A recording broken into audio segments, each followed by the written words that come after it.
In a rural village, Agatha endures poverty with her parents and brother John. Her father toils at low-paying jobs, fixing fences and hauling sacks, while her mother sells vegetables under the sun. John faces job rejections due to their destitution. Once evicted, they slept in an abandoned shed, rain offering no shelter. Yet, her parents valued education, insisting no one can take knowledge away. Despite hunger, Agatha excels in school, her brilliance akin to Faye's resilience in African folktales you admire. Her hard work earns a university scholarship, a beacon to escape their struggles. Her determination a quiet defiance against a life of want. Agatha, now a university graduate, works as a cashier, sending money to her struggling family. Dreaming of love and a warm home, she faces rejection from suitors who initially court her but withdraw upon learning of her homeless past. "Where's your family from?" they ask, and her honest answer, "A poor village," ends their interest. The pain of being judged for her poverty mirrors her brother John's rejections in courtship, their hard-won progress overshadowed by stigma. Like Faye in African folktales you admire, Agatha endures, telling herself she's survived worse, but the weight of societal scorn tests her resilience, her heart aching for acceptance in a world that values wealth over worth. In the fading light of their modest village home, Agatha sat at a worn wooden table, her heart heavy from repeated rejections by suitors who scorned her impoverished past. The air was thick with the scent of earth and struggle. The village's quiet hum, a backdrop to her family's enduring hardship. Her parents entered, their faces etched with a seriousness that stilled her. Her mother clutched a brown envelope, her father's eyes grave. "Agatha, come inside," her mother said softly. "We need to talk." As they gathered, her father placed the letter before her, its weight seeming to carry the family's fate. "A rich man wants to marry you," he said, his voice steady but burdened. Agatha's heart skipped, confusion swirling. "When?" Her mother nodded, her expression a mix of hope and sorrow. "His name is Mr. David, the richest man from our village." Agatha frowned, the name vaguely familiar. "Same Mr. David?" Her father sighed. "Yes. But he left long ago. Now he lives in town, owning land, farms, and businesses in the city." With trembling hands, Agatha opened the letter, its words blurring before her eyes. "I am 60 years old, a man of means. I will take care of your daughter and your family. This marriage will bring her comfort and security." Her chest tightened. 60 years old, nearly 3 times her 23 years. The proposal, like a folktale bargain with a mysterious elder, promised salvation but felt like a trap, her dreams of love clashing with the stark reality of her family's need. Her mother's voice softened. "He wants to marry you, Agatha. He'll take care of you and us." Silence enveloped the room, the weight of expectation pressing down. Agatha's mind raced, the letter's promise of security a lifeline for her struggling parents and brother John. Yet the age gap loomed, a chasm between her youthful hopes and this unforeseen path. Like a heroine in the African tales you admire, akin to Faye's resilient spirit, Agatha stood at a crossroads, her heart torn between personal dreams and familial duty, the village's dusty paths whispering of sacrifices yet to come. The dim glow of a lantern flickered in Agatha's modest village home, its earthen walls steeped in the scent of struggle. The weight of Mr. David's proposal, a 60-year-old tycoon's offer to marry her and save her family, hung heavy. Her heart torn between dreams of love and duty. As silence gripped the room, a sharp knock shattered the tension. Agatha's father opened the door, revealing 2 men bearing sacks of maize, rice, and flour, followed by another with a basket of vegetables and bottles of cooking oil. "Who sent this?" her father asked, his voice trembling. The tallest man smiled. "Mr. David. A small gift, with more to come when he visits your daughter."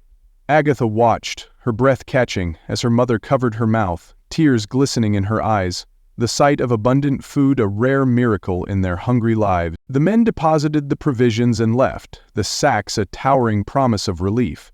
Agatha's father turned to her, his weathered face alight with hope. "Agatha, this man can change our lives," he said, his voice soft but urgent. Her mother wiped her tears, her gaze pleading. "Just think about it, my child." The food, enough to last weeks, stood as a tangible lifeline, a stark contrast to the empty nights they'd endured. Agatha's chest tightened, the weight of their desperation pressing down. Like a heroine in the African folktales you cherish, akin to Faye's sacrificial resolve, she faced a choice that pitted her youthful dreams against her family's survival, the village's dusty paths whispering of the burden she might bear. Alone, Agatha sat on her bed, the lantern's flicker casting shadows that danced with her fears. Tears brimmed, but she held them back, the sacks of food a haunting reminder of her mother's relief, her father's exhaustion. The proposal, once a distant shock, now loomed as a path to ease their suffering, yet its cost, marrying a man thrice her age, felt like a theft of her heart's desires. The village's quiet hum enveloped her, the lantern's glow a faint echo of hope, urging her to consider a sacrifice that could rewrite her family's story, even as it threatened to erase her own. In the dim glow of a flickering lantern, Agatha sat on her creaking bed, the earthen walls of her village home closing in with the weight of Mr. David's proposal. At 60, the wealthy man's offer to marry her and save her family loomed like a folk-tale bargain, promising relief but stealing her dreams of love.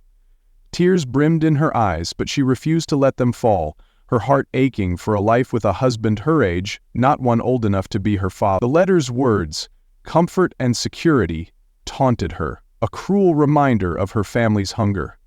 Like Faye in the African tales you admire, Agatha's resilience faced a test, her youthful hopes pitted against a sacrifice for those she loved. Her thoughts turned to her parents' weary faces, softened by the sacks of food Mr. David sent, a rare reprieve from empty nights. Then, a hidden truth surfaced. While cleaning, she'd found a medical report tucked in a wooden box. Her father needed surgery, a cost beyond their reach, a secret kept to spare her worry. The revelation shattered her, amplifying her mother's exhaustion, her brother John's rejections by a world that scorned their poverty. Agatha clutched the letter, its promise now a lifeline for her father's life, her family's survival.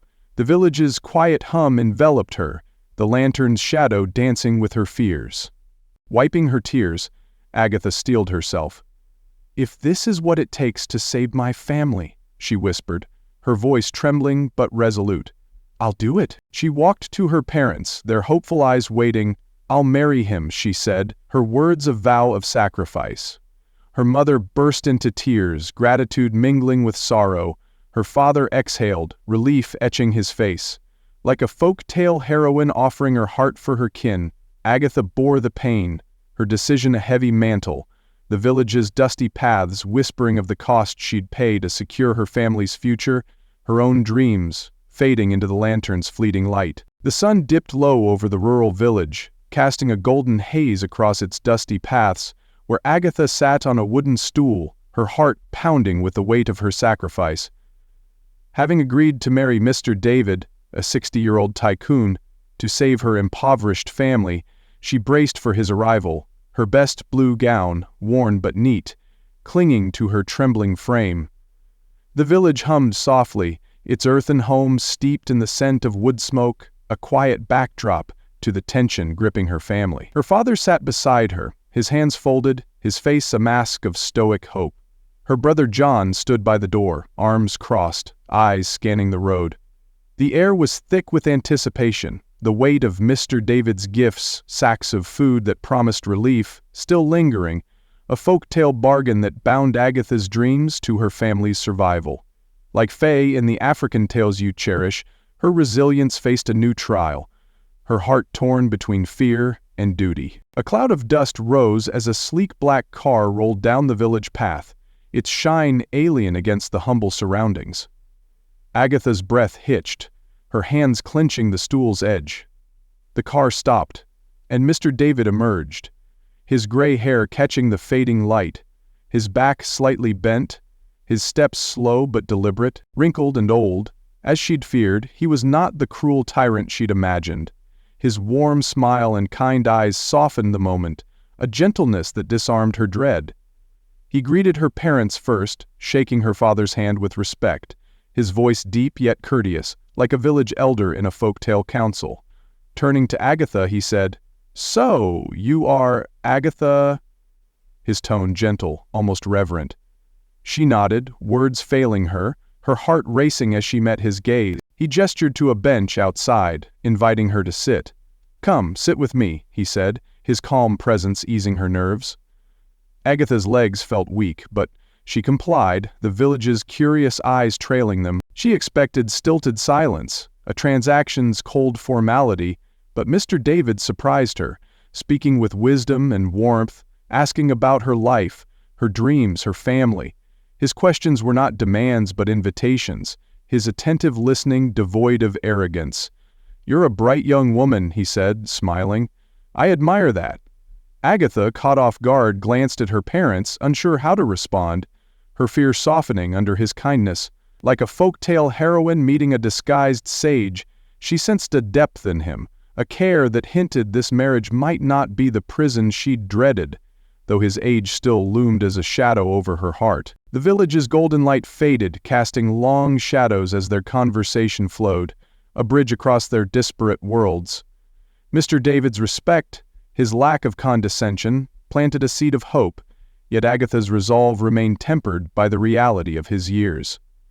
Her family watched, their hope palpable, the dusty paths whispering of a future that hinged on this moment, a test of courage and trust in a tale yet to unfold. The village awoke under a soft dawn, its dusty paths stirring as Agatha's wedding day arrived. Having agreed to marry Mr. David, a 60-year-old tycoon, to save her impoverished family, Agatha stood before a small mirror, her reflection in a simple white dress.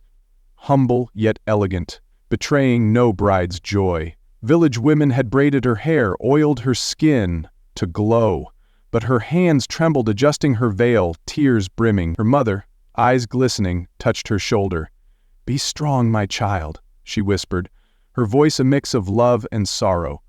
Like Fae in the African folktales you cherish, Agatha bore a sacrificial burden, her heart heavy with dreams of love forsaken for duty. The ceremony, modest yet grand, drew a crowd, some curious, others pitying the young girl wedding an elder. Whispers followed, "So young, such an old man." Agatha, resolute, ignored them, her steps slow as she approached Mr. David. In a tailored suit, his gray hair neat, he stood with a warm smile, his eyes kind, not menacing. The village square, adorned with wildflowers, hummed with anticipation, the air thick with dust and communal hope. Taking her cold hands, Mr. David's touch was gentle, steadying her. The vows began, the elder's voice rising. "Do you, Agatha, take Mr. David as your husband?" Her lips trembled, eyes closing as tears fell. "I do," she whispered, her voice breaking, sealing her promise. She vowed to be faithful, to care for him, despite the ache for a different life. The crowd cheered, some for joy, others for the feast, but Agatha felt only the weight of her choice. Like a folktale heroine, binding her fate to a sacred oath, she stood firm, her tears a silent testament to her sacrifice. The village's earthy scent grounding her resolve to honor her family through a marriage she never chose, her heart a quiet ember of resilience amidst the celebration. The journey from Agatha's village to Mr. David's city mansion unfolded in silence, the car's hum a stark contrast to her racing heart.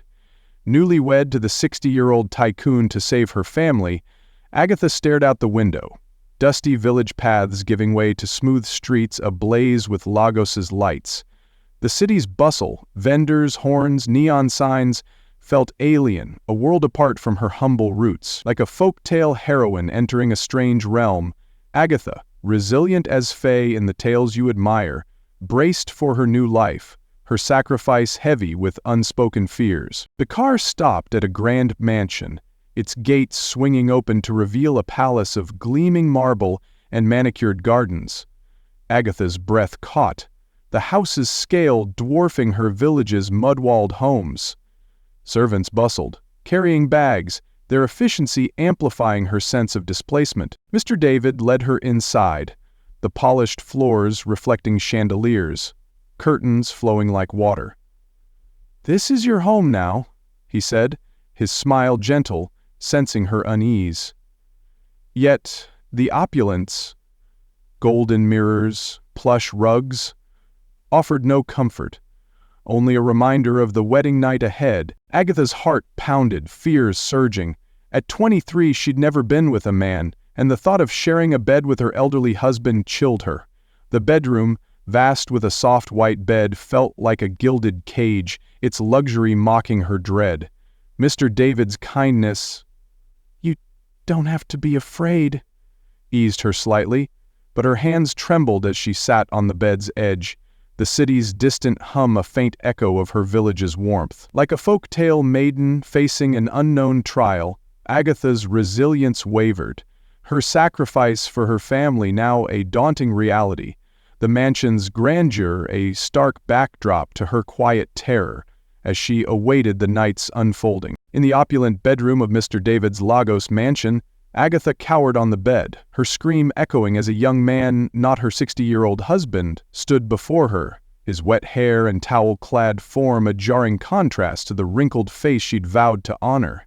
Her heart pounded, the city's neon glow filtering through the curtains, casting shadows that mirrored her confusion.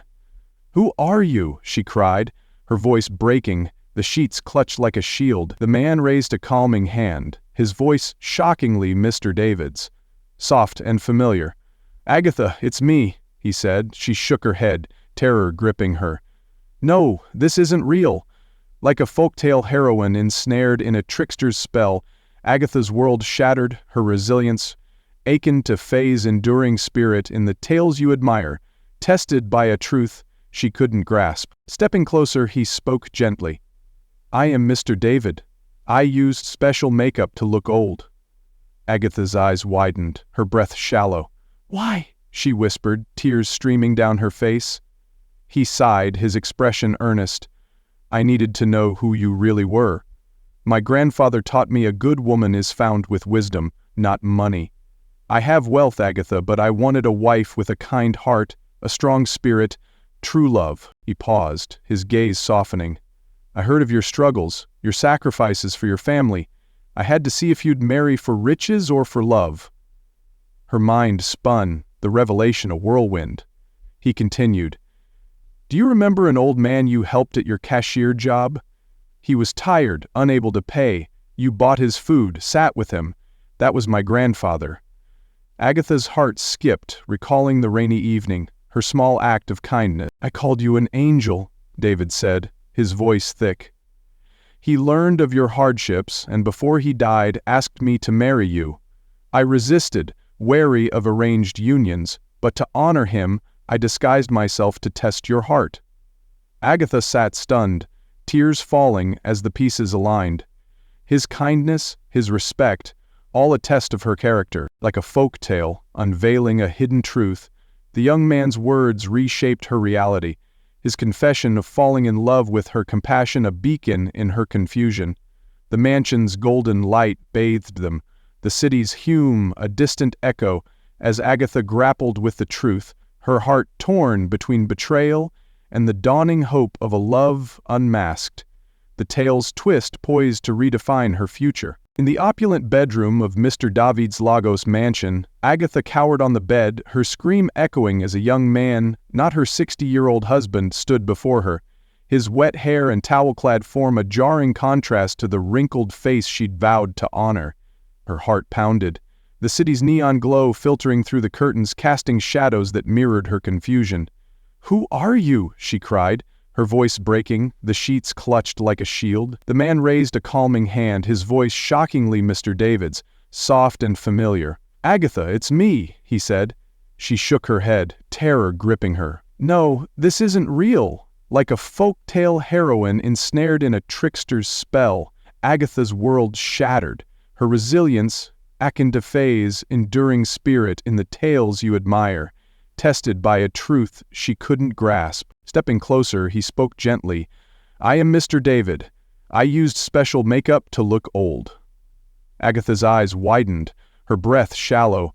"Why?" she whispered, tears streaming down her face. He sighed, his expression earnest. "I needed to know who you really were. My grandfather taught me a good woman is found with wisdom, not money. I have wealth, Agatha, but I wanted a wife with a kind heart, a strong spirit, true love." He paused, his gaze softening. "I heard of your struggles, your sacrifices, for your family. I had to see if you'd marry for riches or for love." Her mind spun, the revelation a whirlwind. He continued, "Do you remember an old man you helped at your cashier job? He was tired, unable to pay. You bought his food, sat with him. That was my grandfather." Agatha's heart skipped, recalling the rainy evening, her small act of kindness. "He called you an angel," David said, his voice thick.